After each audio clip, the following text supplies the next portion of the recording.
ഹരി ഓം. Divine vlogs വിത്ത് ഇന്ദുവിലേക്ക് ഏവർക്കും സ്വാഗതം. എല്ലാവർക്കും എൻ്റെ നമസ്കാരം. ഇന്ന് നമുക്ക് അതിവിശേഷപ്പെട്ട വിദ്യാഗോപാല മന്ത്രം ഒന്ന് പരിചയപ്പെടാം. കുട്ടികളുടെ വിദ്യാഭ്യാസ പുരോഗതിക്കും ഓർമ്മശക്തി വർദ്ധിക്കുന്നതിനും ഉത്തമ മന്ത്രമാണ് വിദ്യാഗോപാല മന്ത്രം. ദിവസവും രാവിലെ കുളിച്ച് ശുദ്ധിയായി ശ്രീകൃഷ്ണ ഭഗവാന്റെ ഫോട്ടോയുടെയോ വിഗ്രഹത്തിൻ്റെയോ മുന്നിലിരുന്ന് ഈ മന്ത്രം ജപിക്കാം. തികഞ്ഞ വിശ്വാസത്തോടെ ജപിച്ചാൽ തീർച്ചയായിട്ടും ഫലം കിട്ടും. കുട്ടികൾക്ക് 108 തവണയൊക്കെ ജപിക്കാൻ പ്രയാസമാകും. 8 തവണയെങ്കിലും ജപിക്കാൻ ശീലിപ്പിക്കുക.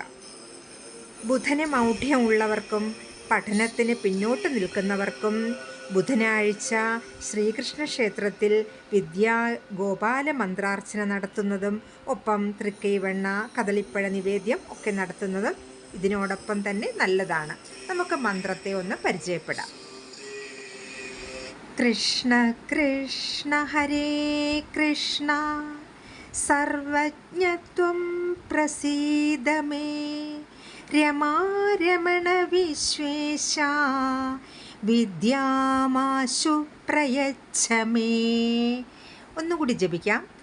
കൃഷ്ണ കൃഷ്ണ ഹരേ കൃഷ്ണ സർവജ്ഞത്വം പ്രസീദ മേ രമാരമണ വിശ്വേശ വിദ്യാമാശു പ്രയച്ഛ മേ.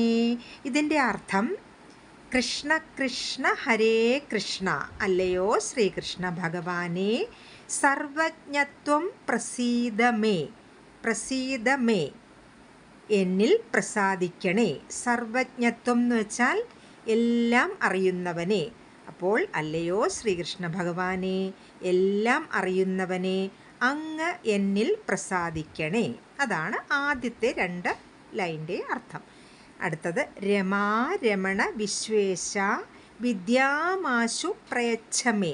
രമാരമണ, രമ എന്ന് വെച്ചാൽ മഹാലക്ഷ്മി, രമണ എന്ന് വെച്ചാൽ പതി. അപ്പോൾ ലക്ഷ്മീപതിയായ വിശ്വേശ, വിശ്വത്തിൻ്റെ ഈശൻ ആരാണ്? മഹാവിഷ്ണു.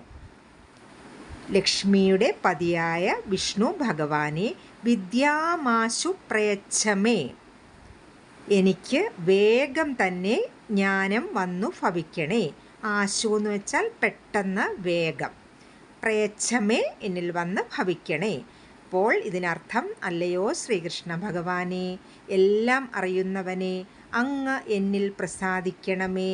ലക്ഷ്മീ ദേവിയുടെ പതിയായ വിഷ്ണു ഭഗവാനെ, എനിക്ക് വേഗം തന്നെ ജ്ഞാനം വന്നു ഭവിക്കണമേ.